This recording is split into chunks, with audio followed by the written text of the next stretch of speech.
Yeah, good.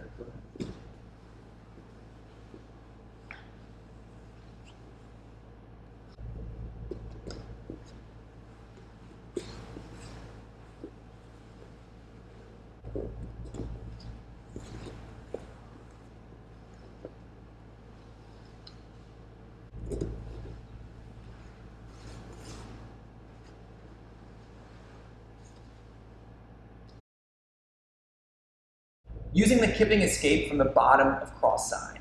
Most of the time when we talk about kip escapes, we're talking about kipping from the bottom of the mount.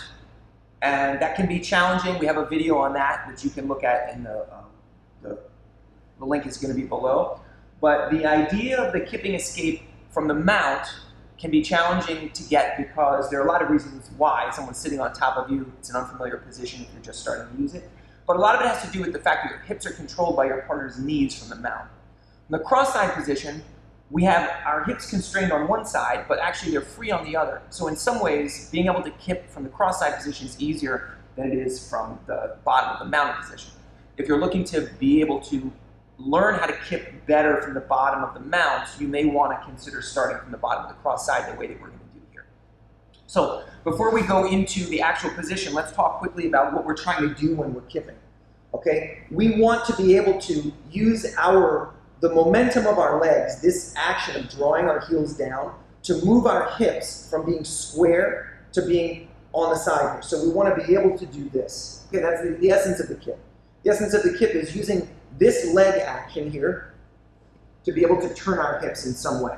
When you're underneath your partner in the bottom of the mount, we often will have to create an angle, move our partner's weight off of us so that we can use this action to bump them forward and create the space that we need to have our legs on the inside position. Bottom of cross side, a little bit different. When we're down here, you can see that my legs are actually free to move, relatively free to move.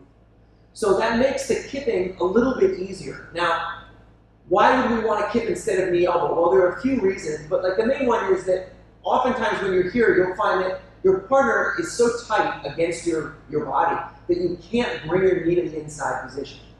And just the action of trying to scoot away, your partner often will follow you.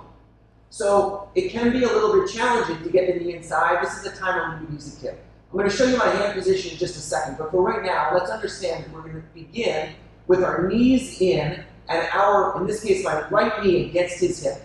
My feet are going to be together. In the kip, you never want to have your legs working in opposite directions. You want to have them together. So we start here against our partner's hip. We're going to push with the arms to create a little bit of space, and then my legs are going to do the work. I'm going to kip, kip, kip until I get enough space to just fit this knee in the pocket of my partner's hip. Now when he goes to close that space again, we can use this as a lever, as a wedge rather, to create space and move back into good attacking position, upper body or lower body. Okay? So our hand position when you're on the bottom has to be in a frame. So your arms have to be framing somehow because you're going to need to stabilize your partner, prevent them from kind of crushing you too much, even if they have dominant head and arm position, so that you can move your hips away from them. So our knee is pressing. Look, my forearms are pressing here against his collarbones and the inside pocket of his hip. And then out of this is where we're going to kip. We don't need a lot of space in order to be able to hit the kip. And this is, I'd like for you to understand this, that kipping, whether from the mount or from the cross-side position, it doesn't, you don't need to create a lot of space. Okay, usually when you hit the knee elbow escape or the hip escape, you're creating a much greater gap between you and your partner. The kip only creates a little bit of space. And it's into that space that you put the beginnings of your wedge, just the front of your knee. And then out of there, you can use the combination of movement, right, which is the action of your legs, and then the frame on your partner's upper body to create more space. Okay, so once again, he's here. We can't get the knee inside. So we're going to bring our knees in, and look how I push against him a little bit to help me to get my hips moving. The action is heels to butt, okay, and we're not staying flat here.